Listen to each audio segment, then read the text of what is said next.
بسم اللہ الرحمن الرحیم۔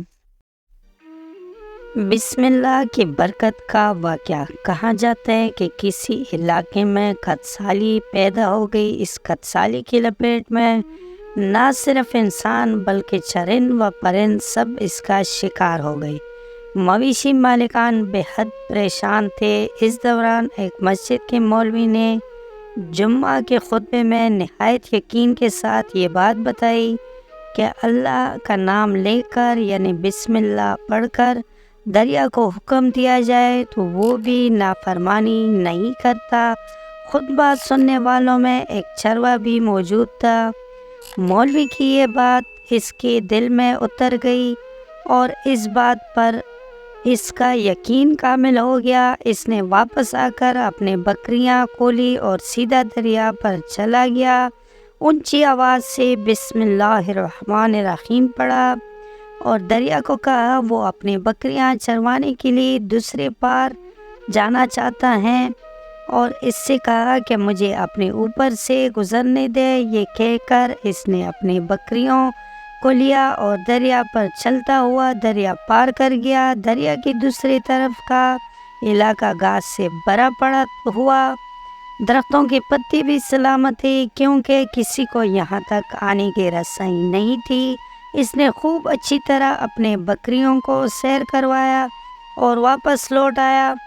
پھر یہ اس کا معمول بن گیا کہ وہ بکریاں پار چھوڑ کر واپس آ جاتا اور شام کو جا کر بکریاں واپس لے آتا۔ اس کی بکریوں کا وزن دوگنا چگنا ہو گیا۔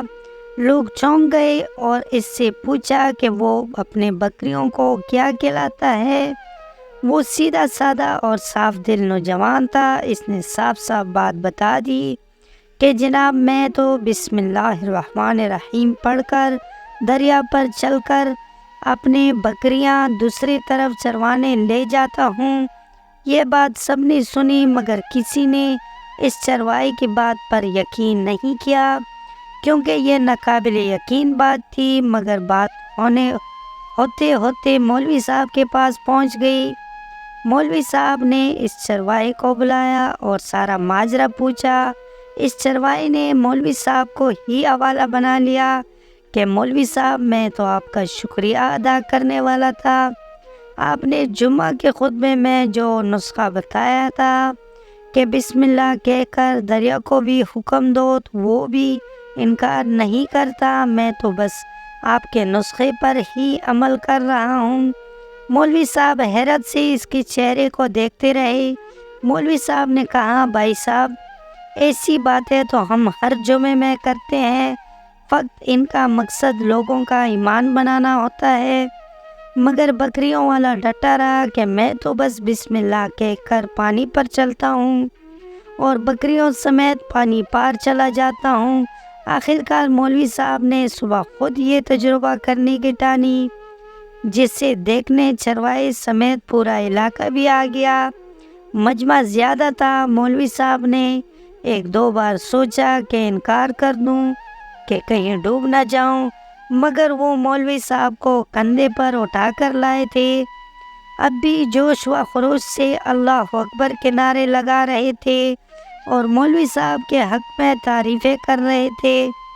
آخرکار مولوی صاحب نے اپنے ڈر کو دور کرنے کے لیے ایک رسہ منگوایا، پھر اسے ایک درخت کے ساتھ باندھا، پھر اپنے کمر کے ساتھ باندھا، پھر ڈرتے ڈرتے ڈھیلا ڈالا بسم اللہ پڑھا اور دریا پر چلنا شروع ہو گئے، مگر پہلا پاؤں ہی رکھا تھا کہ پانی میں گر گئے۔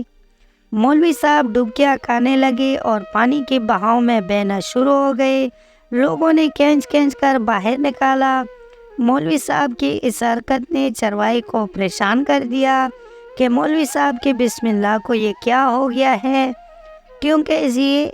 کیونکہ اس کا یہ روز کا معمول تھا۔ اس کے اپنے یقین میں کوئی فرق نہ آیا۔ اس نے بسم اللہ کہہ کر بکریوں کو پانی پر طرف اشارہ کیا اور خود ان کے پیچھے چلتا ہوا پار چھوڑ کر واپس بھی آ گیا۔ لوگ اس سے ولی اللہ سمجھ رہے تھے اور اس کے حق میں نعرے لگا رہے تھے، مگر وہ سب سے بنیاد سیدھا سادہ انسان تھا۔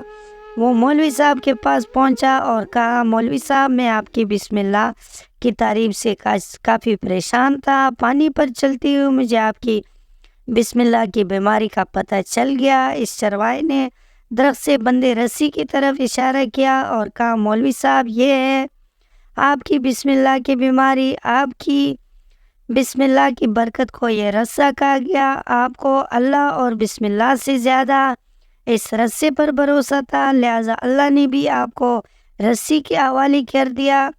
پھر کہنے لگا مولوی صاحب آپ بھی کمال کرتے ہو، میں نے آپ کے منہ سے سنا اور یقین کر لیا اور میرے اللہ نے میرے یقین کی لاج رکھ لی، مگر آپ نے اللہ کے کلام سنا مگر یقین نہیں کیا، لہٰذا آپ کو اللہ نے رسوا کر دیا۔ محترم عزیز دوستوں، یہی کچھ ہمارا حال ہے، ہماری نمازوں اور دعاؤں کا حال بھی یقین سے خالی ہے۔ دوستوں، آپ کو آج کی کہانی کیسی لگی؟ امید ہے کہ ویڈیو اچھی لگی ہوگی۔ اگر ویڈیو پسند آئی تو ہمارے چینل کو سبسکرائب کر لیں۔ ملتے ہیں اگلی ویڈیو میں، تب تک کے لیے اللہ حافظ۔